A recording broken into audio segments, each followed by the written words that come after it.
Oi, gente, bem-vindos a mais um estudo bíblico.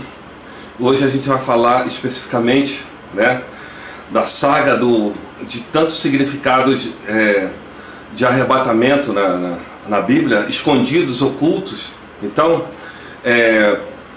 hoje a gente vai falar sobre a ligação da lei da purificação da mulher judia com o arrebatamento.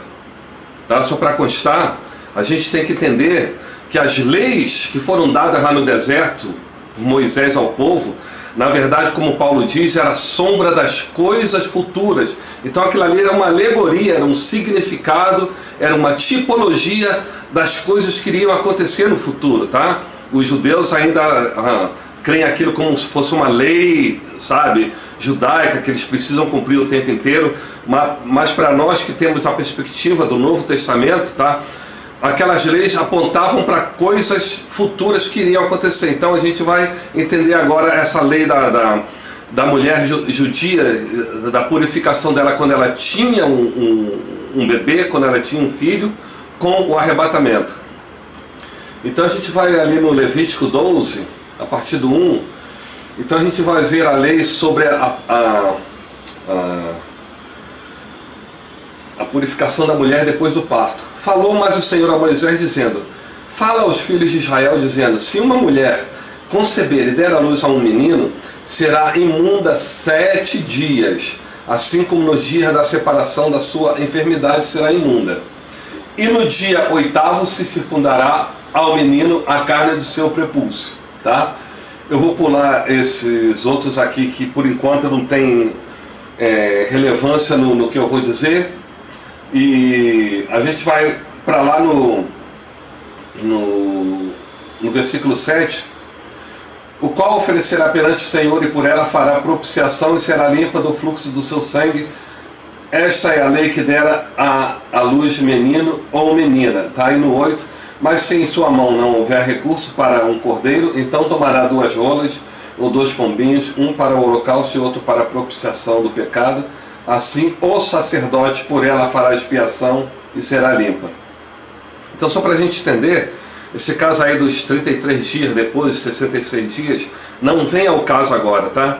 Vem ao caso que a gente tem que entender, que no 8º dia o menino, olha só, no 8º dia, olha só, ela estava 7 dias impura, no 8º dia o menino era consagrado a Deus, pelo aquele voto que eles têm de cortar o prepúcio. Todo judeu faz isso, tá? Isso tem um significado muito grande no arrebatamento, no final da grande tribulação, que a gente vai propor nesse estudo, tá? Então, vocês veem que depois o sacerdote vem para purificá-la, tá? Então, como a gente pode entender, o sacerdote, o Senhor Jesus era rei e sacerdote, ele tinha essas 2 funções. Então ela vem para purificar a mulher. Essa mulher significa Israel. A gente vai ver no estudo em si, tá? E esse filho significa a igreja que vai ser arrebatada, que a gente vai botar outros textos bíblicos para a gente entender, ok?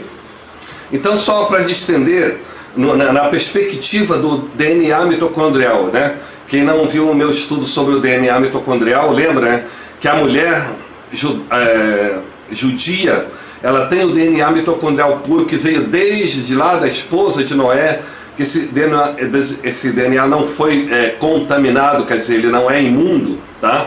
E por que a mulher fica impura, a mulher judia fica impura quando ela concebe um menino, tá? Olha só, lembra, ela não é impura porque ela teve relação sexual com o marido, ela fica impura no momento que ela concebe o menino. Por quê?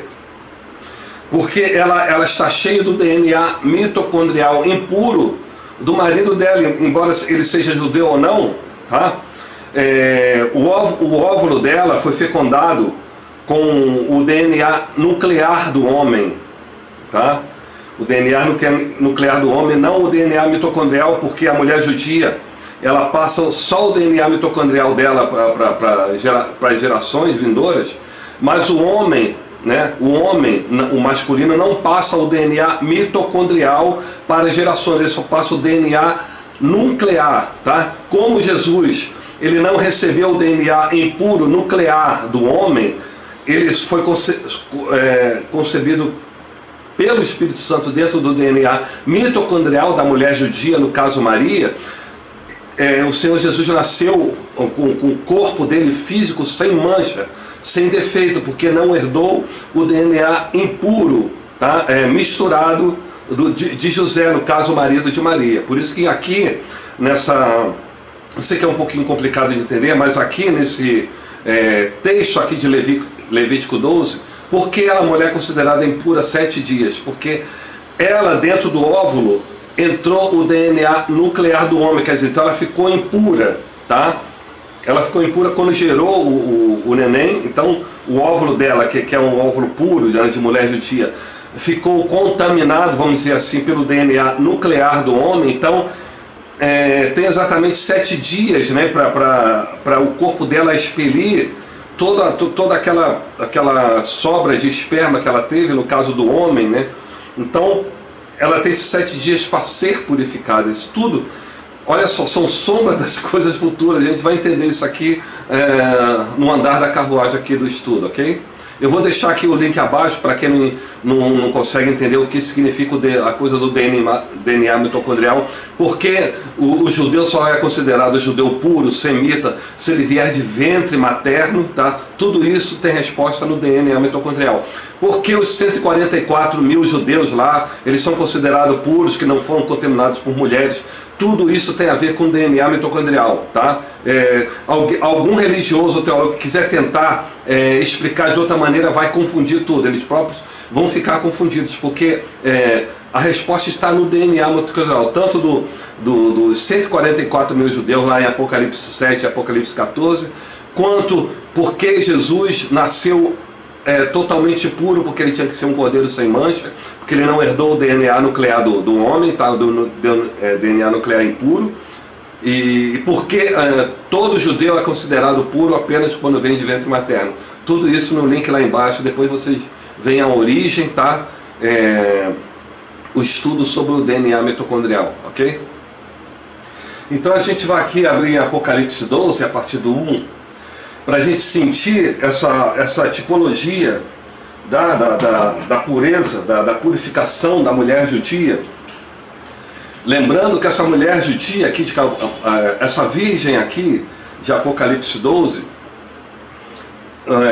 o sentido dela é que essa mulher está grávida. Então essa mulher é Israel, tá? Israel é a virgem. A gente tem vários textos bíblicos, tá, propondo que Israel é a virgem é a pura de Deus, tá? Justamente por causa disso, por causa do DNA mitocondrial que ele veio sendo puro desde a mulher de Noé, porque lembra que Noé, ele não contaminou aqueles casamentos misturados, né, ali em Gênesis 6, com anjos e tudo mais, tá? Então, a Bíblia fala que José vem de uma geração pura, tá? Uma geração perfeita. Então, essa mulher que é Israel, essa pura, no caso aí, porque para nós virgem tem uma conotação um pouquinho diferente, tá? Para o povo judeu, essa palavra pura, virgem, né, ela tem uma conotação de pureza mesmo, tá?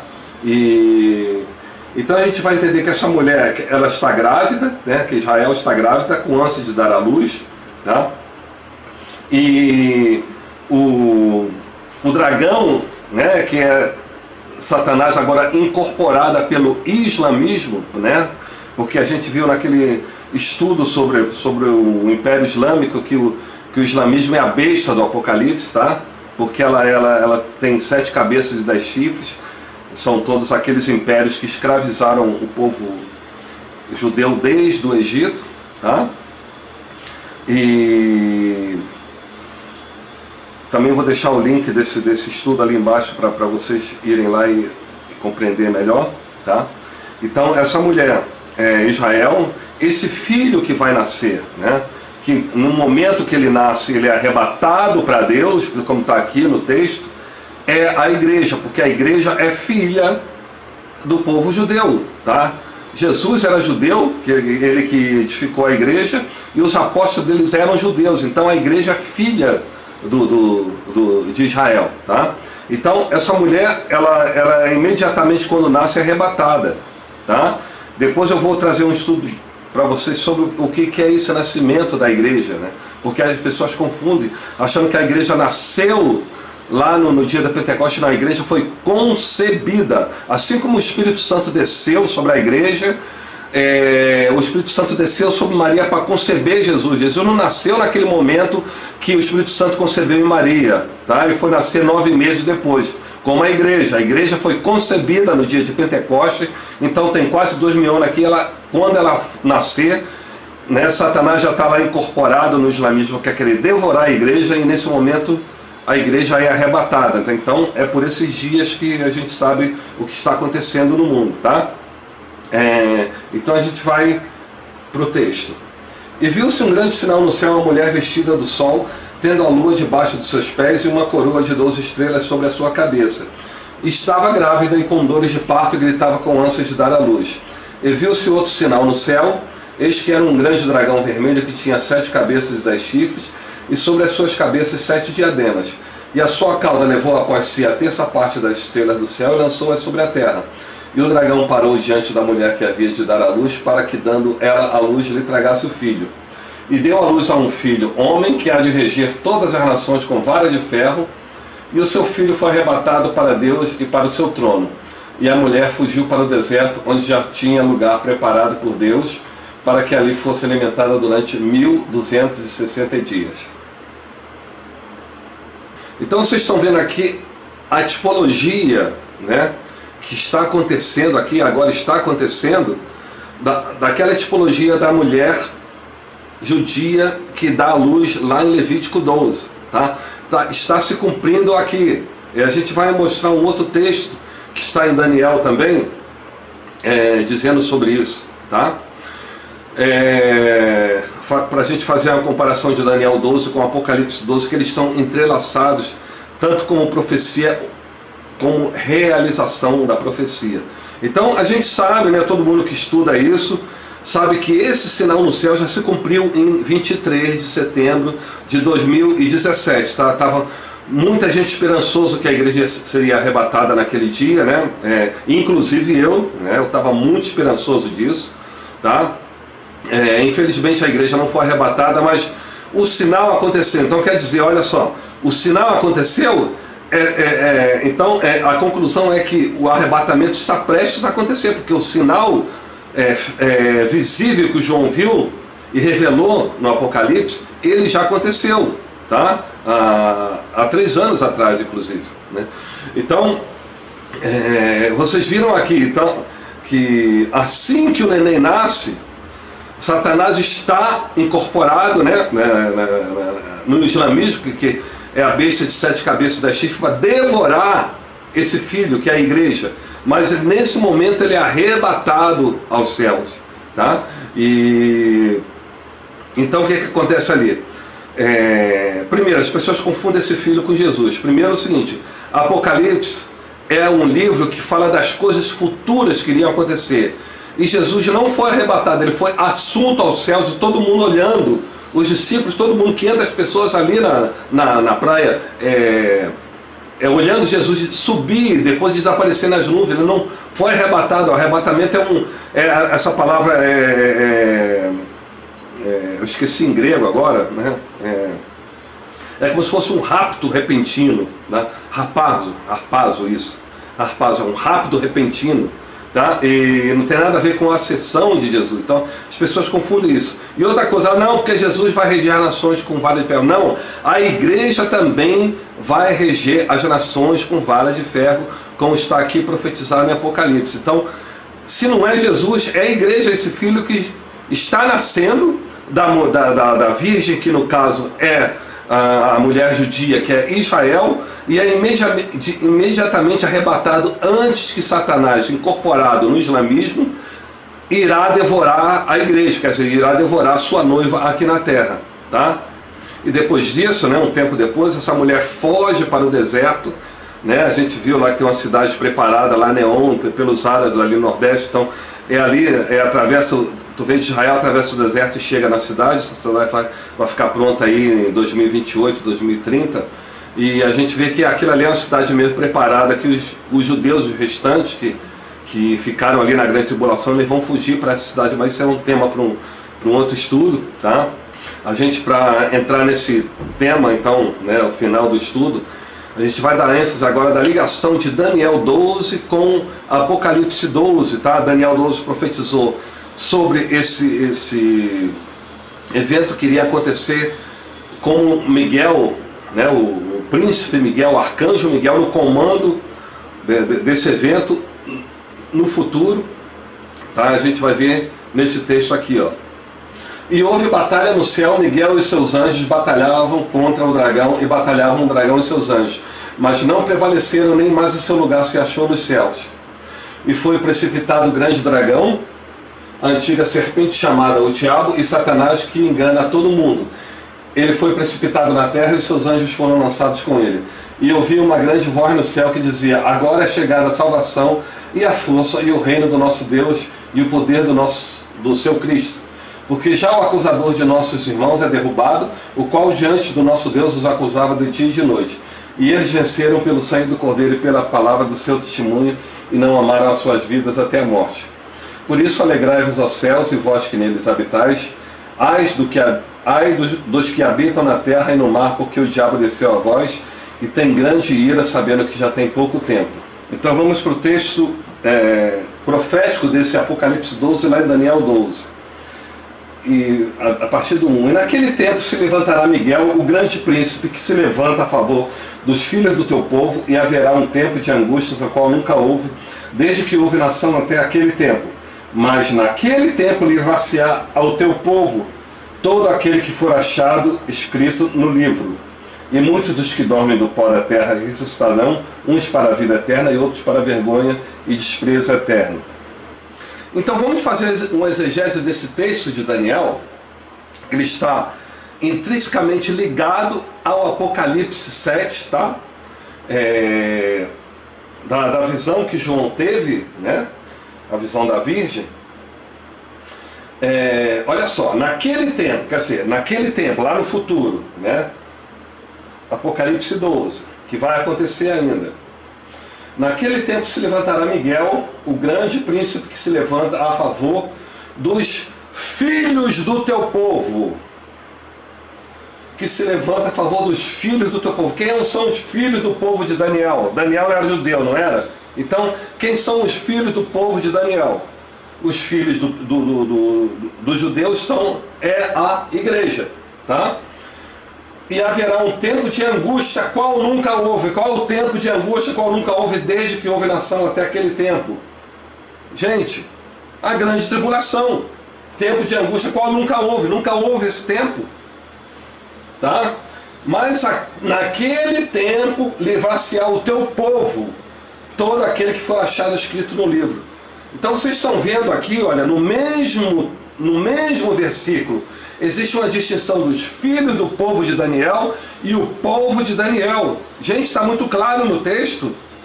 Vamos abrir a cabeça, pelo amor de Deus, ou vocês pós-tribulacionistas, pelo amor de Deus, abram sua cabeça, vejam esse texto. Já peguei o texto original em hebraico, é exatamente isso, é os filhos do povo de Daniel e o povo de Daniel. Não tem como errar aqui.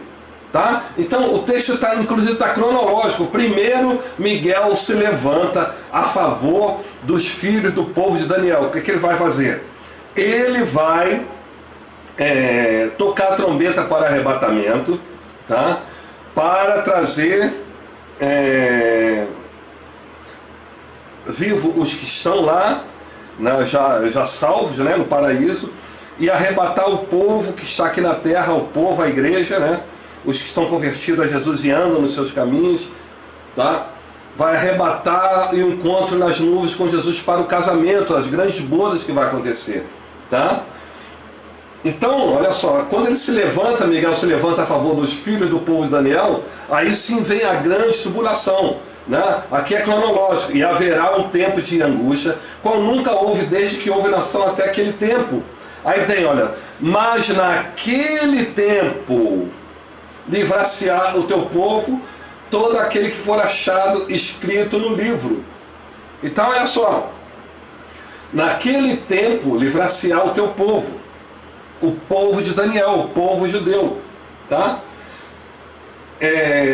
Todo aquele que for achado escrito no livro. Lembra, né, dos 144 mil judeus ali de Apocalipse 7, né, a segunda parte do Apocalipse 7. Então o que vai acontecer? O que Miguel estará fazendo? Então ele toca a trombeta, tá? Ela é a trombeta do arcanjo, né? Ele toca a trombeta, haverá o chamamento dos que estão no paraíso, que eles ressuscitam primeiro, e depois a igreja aqui na terra é arrebatada, tá? Se encontra com Jesus nas nuvens, né? Para o arrebatamento, é um encontro no Rupá, né? Isso aí a gente tem que ver na cultura do casamento judaico, né? Tem o Rupá, um lugar separado ali onde os noivos se encontram ali e tudo mais. Então dá-se início às bodas do Cordeiro, que durará 7 anos. Então as pessoas vão sendo convidadas, as pessoas que vão sendo salvas na grande tribulação, que vão passar um monte de aperto, não vão receber a marca da besta e tudo mais, elas vão indo convidadas, né? Convidadas para as grandes bodas do Cordeiro, onde Jesus cansou de pregar isso, né?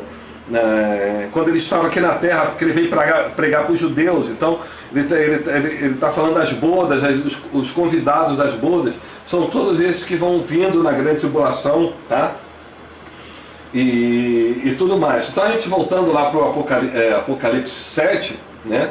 Vamos ver aqui o contexto dessa profecia que se concretiza aqui em Apocalipse 12, né? A partir do 7. Houve batalha no céu. Miguel e seus anjos batalhavam contra o dragão, e batalhavam o dragão e seus anjos, mas não prevaleceram, nem mais o seu lugar se achou nos céus. Por quê? Porque nesse momento até agora, Satanás continua indo no céu. A gente vê lá em Jó, que ele estava lá junto com os anjos, os anjos vinham para receber a ordem do próprio Deus, né? E ele estava ali no meio. Então ele tem, por enquanto, ele pode ir aos céus. Então, por que o arcanjo Miguel está batalhando para expulsar o Satanás e seus seguidores do céu nesse momento agora? Porque o céu precisa estar limpo para a festa das bodas do Cordeiro. Então Satanás não pode estar lá, nem os seus anjos, nem demônio nenhum, ninguém, nada pode estar lá, porque o salão das bodas do Cordeiro, vamos dizer assim, né, tem que estar limpo para os convidados que estão chegando, e o Senhor Jesus então fazer o casamento ali com a igreja, tá? Então ali no 12 está dizendo que o Satanás agora tem grande ira, sabendo que já tem pouco tempo, porque Satanás sabe que agora ele tem 7 anos literais, 7 anos cronológicos, para poder fazer o escarcéu na terra. Por isso que ele sabe ali que tem pouco tempo, porque Satanás conhece a Bíblia como ninguém. Ele sabe que a Bíblia vai se cumprir, então ele já sabe quando ele é expulso do céu, entendeu? Então liga de novo o clique, né, da última semana de Daniel, e agora ele tem 7 anos para fazer o escarcéu aqui na terra. Por isso que ali está dizendo que Satanás tem pouco tempo, tá? Então esse foi mais um estudo sobre a ligação de coisas ocultas, né? Oculta, essa palavra muito feia, né? Coisas misteriosas que estão na Bíblia, que levam a tipologia do arrebatamento da igreja, tá?